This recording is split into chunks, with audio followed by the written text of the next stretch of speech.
ozgina hayajonim bor, chunki men yoshligimdan orzu qilgan eng katta orzularimdan bittasi bo'lgan maosh olish, dadamga maosh olib berish bo'lgan.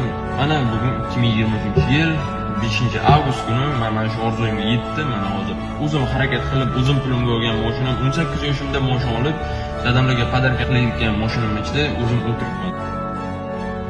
Men bitta ko'rganim chunki menki uch bola bo'lganman, yuragimdan o'tib ketgandan kelib ayamlarga aytganman, ayajon, iltimos, agar pulingiz bo'lsa yangi kurtka olib bering deganman.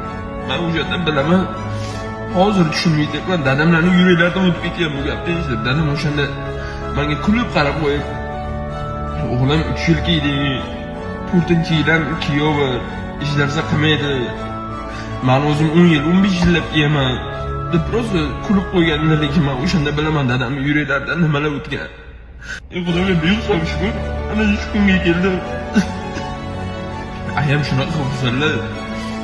Ayam ko'zidagi ko'rib, xursandchilikni ko'rib, men o'zim yig'lag'achimga o'zim o'g'lim. Shunday mashina ichiga o'tirdi. O'g'lim dedi, shuncha sinovlardan o'tdik, o'zing ko'rdik, dadang shuncha qiynaldi, Xudo senga beribdi, mana dadangni shunchalik xursand qilding.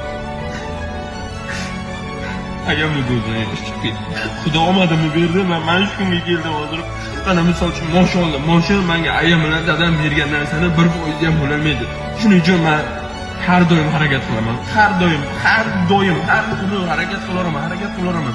Nima uchun? Orzularimga yetishi, ayajonim, dadajonim xursand bo'lishsa bo'ldi.